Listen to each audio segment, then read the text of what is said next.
सच की आवाज आप तक। न्यूज़ खबर छोटी हो या बड़ी खबर, आसपास की हो या देश प्रदेश की, हर खबर आप तक। खबरों का खजाना।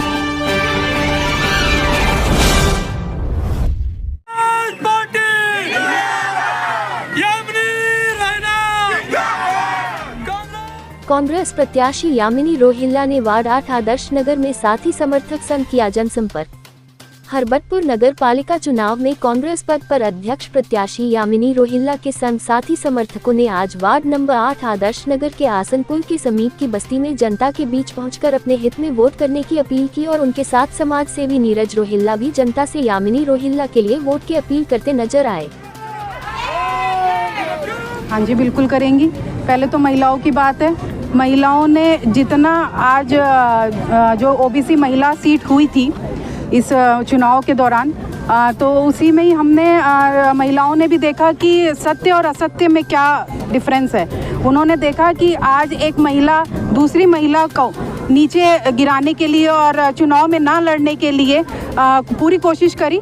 और महिलाओं ने अब ये भी देखा है कि जितना भी उन्होंने जनताओं ने हमारे लिए आशीर्वाद किया, हमारे लिए जितना भी हमारे ईश्वर से दुआ करी और मुझे इस मुकाम पर पहुंचाया कि मैं दोबारा चुनाव में दोबारा से खड़ी हूं और इस चुनाव को मैं जीतने की पूरी कोशिश कर रही हूं और जनता भी हमारे साथ में है। और महिलाओं का मेरा बहुत ज़्यादा, महिलाओं से मेरा पूरा योगदान मिल रहा है कि मुझे महिलाएं जितने सपोर्ट मुझे महिलाएं कर रही हैं पूरे जोश के साथ में।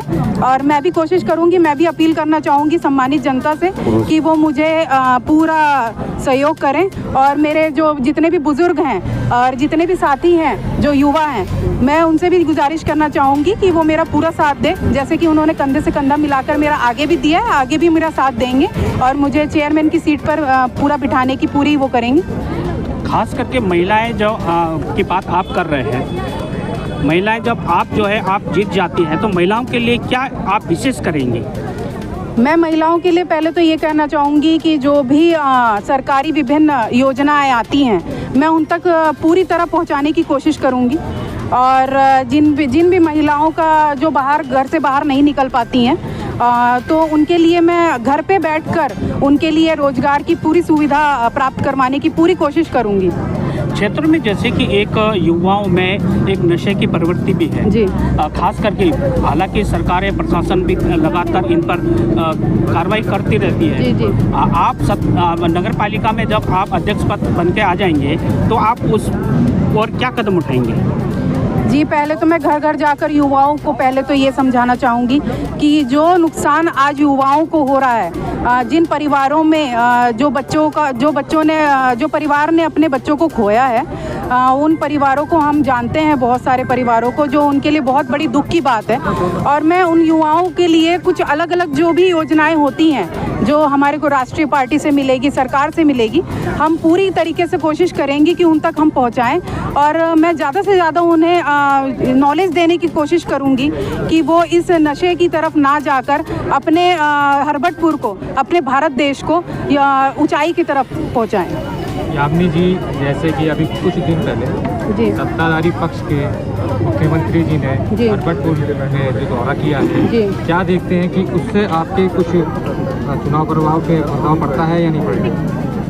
जी, पहले तो जो भी सीएम साहब जो आए थे, धामी जी, पहले तो मैं बहुत बहुत धन्यवाद करना चाहूँगी और स्वागत भी करना चाहूँगी उनका कि वो हमारे एक छोटे से क्षेत्र पर आए, हरबटपुर पे। लेकिन एक दूसरी बात ये भी कहना चाहूँगी कि उन्होंने इतने छोटे स्तर के चुनाव में यहाँ पर आकर उनकी इतनी ज़रूरत नहीं थी, लेकिन कोई बात नहीं। आज हरबटपुर की सम्मानित जनताओं ने उन्हें देखा और मेरे ख्याल में खुश भी बहुत हुई होंगी कि हमारे आज मुख्यमंत्री जी आज हरबटपुर पहुँचे, थोड़े दिन पहले जो पहुँचे थे। और मेरे चुनाव को उनसे लेकर मुझे कोई वो दिक्कत नहीं है। मैं अपना चुनाव अपने स्तर पर लड़ रही हूँ, वो अपना चुनाव अपने स्तर पर लड़े।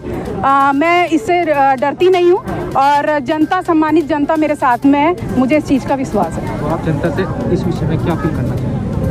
जी, मैं जनता से यही अपील करना चाहूँगी कि आप चेहरे को देखें कि आपके लिए कौन खड़ा है।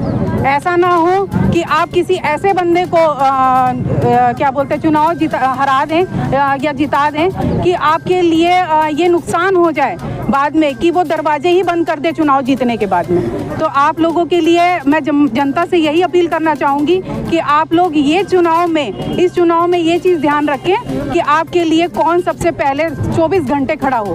तो बस यही है कि और बाकी हमारी जनता बहुत समझदार है, पढ़ी लिखी है, कि उनको पता है कि उनको क्या डिसीजन लेना है इस चुनाव में। मैं आपके माध्यम से पहली बात तो जनता से ये अपील करूंगा कि मैं काफ़ी लोगों से, मुझे चुनाव में लड़ने का समय बहुत कम मिला है, मैं काफ़ी लोगों को नहीं मिल पाया हूं। उन लोगों से मेरी ये अपील है वो बुरा ना माने, और मुझे समय मिलेगा मैं ज़रूर आऊँगा। और हमें समय बहुत कम मिला है। 12 दिन हमारे जो हैं वो कोर्ट में जब हमने मुकदमा लड़ा तो 12 दिन हमें वहाँ लगे। 12 दिन जब हमें वहाँ लगे तो उसके बाद न्यायालय से हमें न्याय मिला, और हम इस चुनाव में दोबारा से फिर पूरे जोश खरोश के साथ हैं।